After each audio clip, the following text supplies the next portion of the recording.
It's a very distinct sound when you're on the incoming side of a bullet. I was actually the first person in my company to take and return fire. We were not expected to go up to the front the way the women do today. They are a completely different breed of women. In Vietnam, women had a much different role than men. Today, all that's gone. Those lines have been erased. Regardless of what America knows or what the policies say, women are out there doing it. And they're out there doing it right next to your brothers and sons and fathers.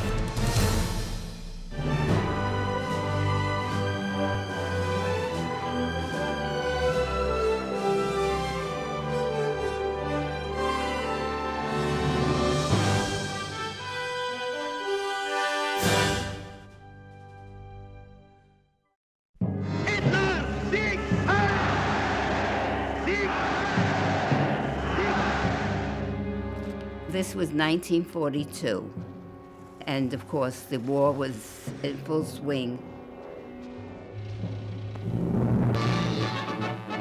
Women in the war. American women signing up to fight shoulder to shoulder with their men. They were recruiting women by going to all the papers and all the talk shows. They painted a picture that we were needed because they needed more men to go to the front. And they decided that they were going to let women in.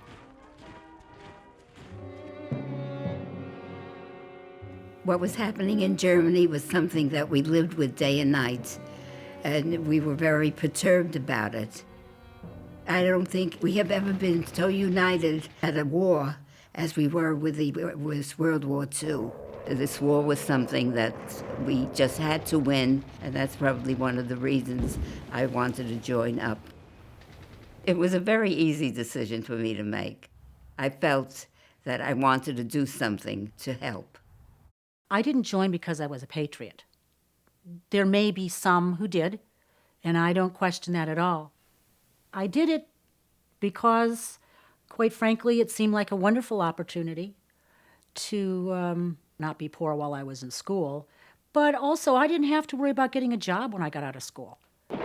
From September into November, the fighting raged through jungles, across rubber plantations.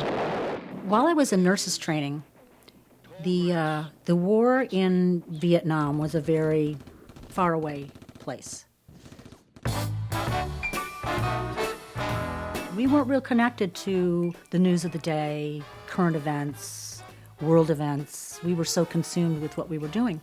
There wasn't a lot on our minds except that and our date on Friday night. During my training, we received visits from several recruiting officers. They needed to find nurses to fill the slots in Vietnam, in the hospitals in Vietnam. And I thought, well, how bad could Vietnam be for nurses? We worked in the hospital. My junior college has an EMT course, and I took it. And I really enjoyed it. The thought of joining the military came up, and it was like, well, I'm already an EMT and I like that, so why not be a medic? I was 21 when I joined the California Army National Guard. My grandpa was in the Army for a long time, so I was like, well, why not? It runs in the family. If the Army was basic training every day, all day, oh man, I wouldn't be sitting here right now. I would have signed up for some 6-year active duty. I loved it. I mean, parts of it were difficult, physically demanding, but it's nothing that you can't work through. And every day you get stronger. You really find, I think, what you're made of. We had these, this small percentage of people out of an all-male training facility who didn't take so kindly to the females. So it took a lot to really be respected by those individuals. I had no trouble with having respect from the men. What they said behind my back, of course, I don't know. I could only say that some men were very happy to see us, especially, and some were not very happy to see us, because some of them, it was a very nice job sitting at a desk instead of going overseas and fighting.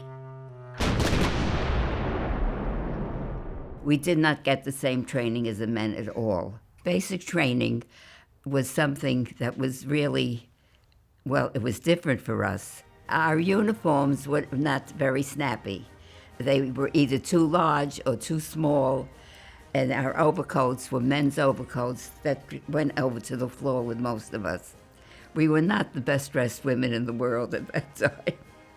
We learned how to do different maneuvers with marching, but we had no training whatsoever in arms or any kind like that. We got nowhere near the fighting.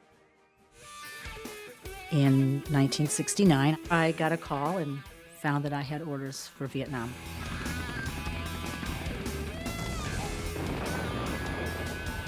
And I remember, my mother being so upset about it and my father saying, June, what did you expect? There's a war and she's in the military. What did you expect?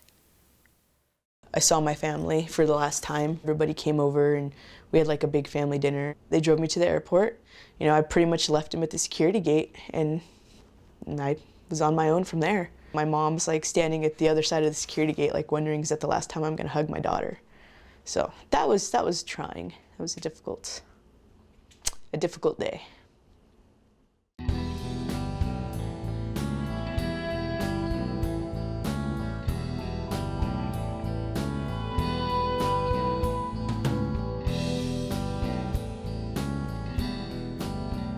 We landed down near Saigon and got ready to disembark from the plane. Off to the side were all the guys who were going to get on the plane I just got off of. They were screaming, crying. They were stripping their clothes off. They were in ecstasy that they were leaving. And that was the first time I became afraid. Surgical intensive care was a very hectic place. There were times they were coming in so fast, nobody was really sure what the name of the patient was. Emergency rooms here in this country never could have prepared us for what we saw. It's hard to, in your mind, to picture what the body actually looks like when it's torn apart. It's a very ugly thing, and it's,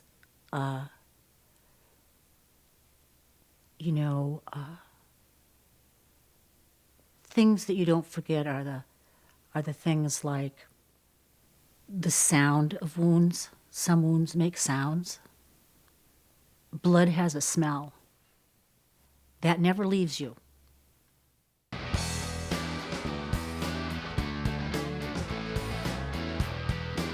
In a situation like war, you have to find an outlet for something.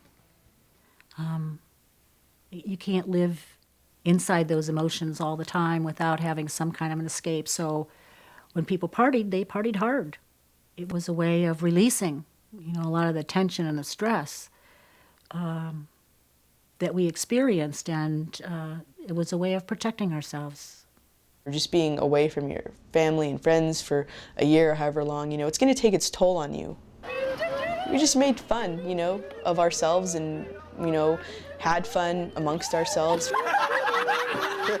You got to find joy in life somehow, some way. Otherwise, what's the point of living it, right? Our mission was a security forces mission, and what that amounted to, in our case, was escorting convoys.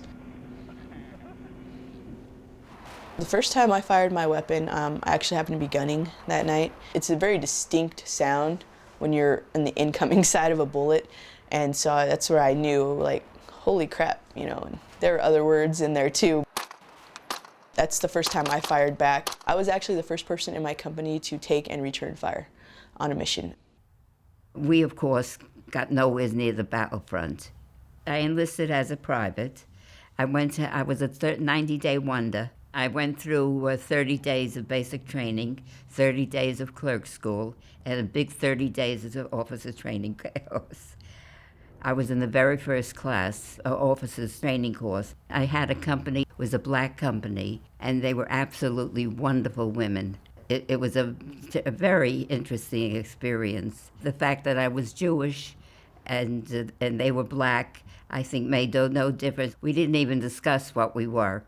We just worked as soldiers, period. When I left, we had learned so much about each other that they cried when I left, and I cried with them.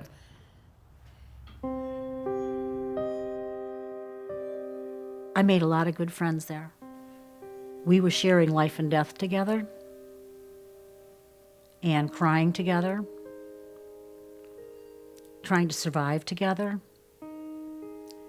And those are emotions and experiences that tie you together for life. I was a real good nurse, and I knew what I was doing, and I did a good job. And I had corpsmen, obviously, that served with me on the unit. We respected each other, and we had a very good working relationship. The guys that I served with were very protective, but I wasn't real sure of it when I left my compound, because it's pretty overwhelming to leave home, so to speak, and go out in the town and you're the only woman and there are 10,000 guys around you. There was a lot of sexual tension. We were the only, what they used to call round eyes around. In my platoon, there were 6 females, including myself. There was a lot of infantry-based males in our company, but they had worked with females at least in some aspect of their career, so they weren't really too hard up about it. But it was more or less making friends and getting to know people, and then earning their trust as an individual, not necessarily as a medic or as a girl, but just in general. I mean, you know, a year of being with people, you know, 24/7, they're all you have, you know. They become your family. This is really good. Say hi, Tommy. Come on, Yak, don't be shy. Why? You've been wanting it. Yeah. We were on our return from Baghdad. We're driving along, and then all of a sudden you could see like these little lights in the air and almost looked like fireflies from a distance. And then all of a sudden it hit us that they were tracer rounds and that we were being fired at. Towards the rear of the convoy, one of the trucks we were escorting like stopped moving. So I just kind of knew something wasn't right. I had this gut feeling, and so I tapped my gunner on the leg, and I was kind of like, I'm going, and that was it. I was gone. I ran through machine gun fire without a scratch. I got to the driver's side of that downed vehicle, and like I looked up, and the window was like shattered. It was like shot out, and the guy, his head was like resting on like the frame, and I was kind of like, oh no, well this isn't gonna be good. So I opened the door and I pulled him out and I laid him on the street right behind the front tire. And we're getting shot at, and you know it's a tractor trailer, and it's, you know, up off the ground, and I can see the rounds like coming under and like skipping off the street. I'm like trying to patch this guy up. He was still alive when I got to him, but he didn't last very long. I felt for a long time, well, maybe I could have done something else. There had to be something else I could do, and I don't want to blame myself, but I guess you just always wonder, you know, did I miss something, or what if I would have got there a little bit sooner? Would I have had a better chance? That's what we live with. I look at the time in Vietnam and I can't say, oh yeah, this day was bad. They were all bad days. I can pick out one real bad day.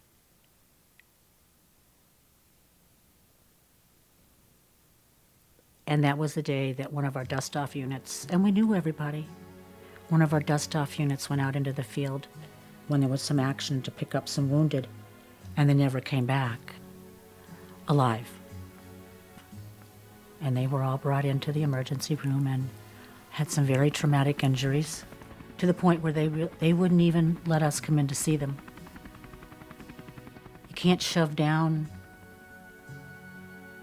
you know, your emotions and come disconnected with it when you know them. This day was a bad day, because we had to remember him. Certainly as a nurse you help people, but I look back on my life and I think, that whole year I had been in Vietnam, how many lives did what I did affect, you know?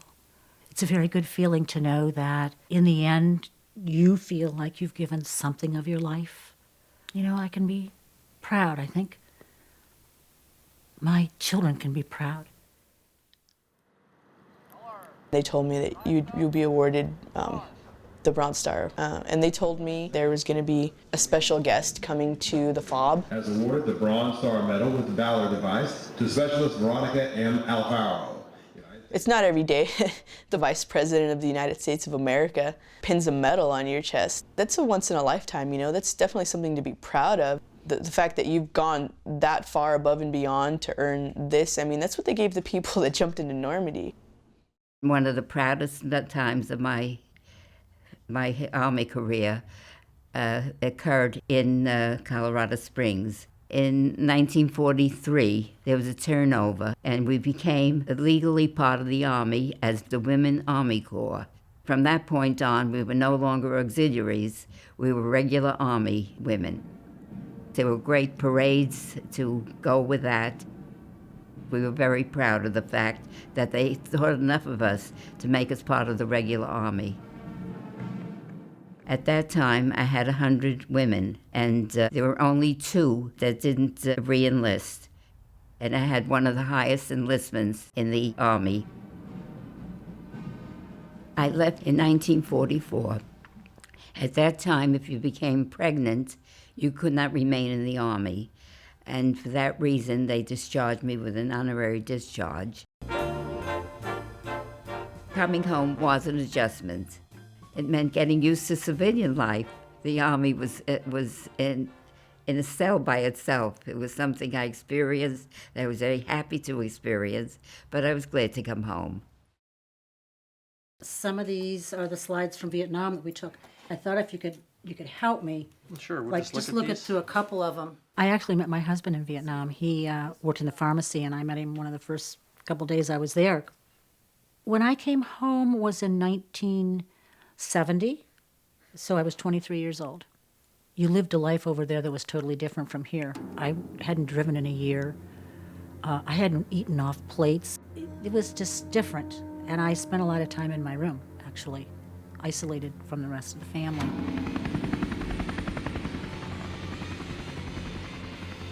You can't know what it's like. You really don't want to know what it's like. You can never comprehend what it's like. And so why should I waste my time? Done.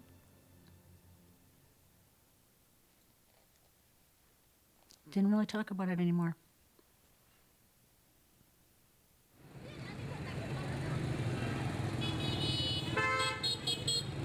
I had the opportunity, though, to go back to Vietnam twice now, since I left. And the minute I saw Vietnam, it was like everything exploded. It was all in color again. And the thing that startled me most was the words that popped into my head. The first words that floated through my mind when I saw that was, "I'm home." I became an adult there. I became in a lot of ways who I am today there. And it was like going home. I don't feel like I came back the same person at all. Part of me kind of pulled away from a lot of civilian friends or just civilian situations, big crowds. I have bad dreams. I still have bad dreams sometimes. I just feel like it's hard to relate to people. I don't have anything to talk about or tell you about other than my life in the Army, and I've been in Iraq for the last year. Who really wants to hear about that if that's all you have to talk about? I got my dog when I came back from Iraq, like right when I got, kind of settled in and home. So she's been kind of my therapy in a way too. I felt like Montana was a nice place to start over and kind of pick myself back up. And having a military roommate, not only a military roommate, but somebody who was with me side by side every day. It's somebody to relate to, and sometimes you just want to talk. Now I attend the University of Montana here in Missoula. I'm pre-nursing, so I'm aspiring to be a nurse. Doing all right there. I work currently in the ER at Community Medical Center. I love that job. I love that job. I never dread going to work ever. I work with so many fun nurses and so many intelligent people, the doctors, and they know like, oh, you're an Army medic. They feel like they can depend on me. So that's definitely a plus. My husband was in business, and I went in to help him, and we were in that business until he passed away. I moved to Florida, and my life changed completely. I became involved with Veterans Group. I started to do voluntary work in the hospital. Hello. How you doing today? Very good. Good. May I see a picture ID, Sure. sir? Thank you. Would you please print your name and we... Working with veterans gives me a great lift. I know what their problems are. I know what we can do to help. It gives me something to keep going. Otherwise, at 93, I wouldn't be up to so many things if I didn't work with the veterans. They are my life giver, so to speak. You look like you've had quite a day. All right, I'll see you. See you tonight.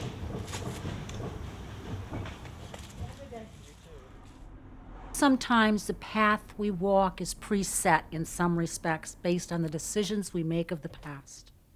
Sometimes, you never know what the next bend in the road is going to make, or if you turn there, what's going to happen. They didn't want me to go, to go anywhere with them because it was just too... Why did I decide to do something with homeless veterans? I don't know. It was just something I was drawn to. It's nursing, but it's on a different plane. I feel very blessed to be a part of where I found my life to be at this point in time. So far as going back to the Army, I would join again if they would take me. Well, I guess I'm a patriot, and I think my country is important. Yes, I'd do it again, without doubt, without question. It was, in some ways, the most remarkable year of my life. What possessed me to run through machine gun fire and not think twice about it? If I had to do it again, would I? Yeah, in a New York Minute, because I'm a soldier and that's the way I am. When you get down to the humanity of war, war is war is war. It's dirty, it's painful, it's scary. There's human lives lost, there's blood. To know those things is never going to change. And that's one thing that's shared by anyone who served in the military. And when somebody says they were in a war, no matter what, we know we're connected.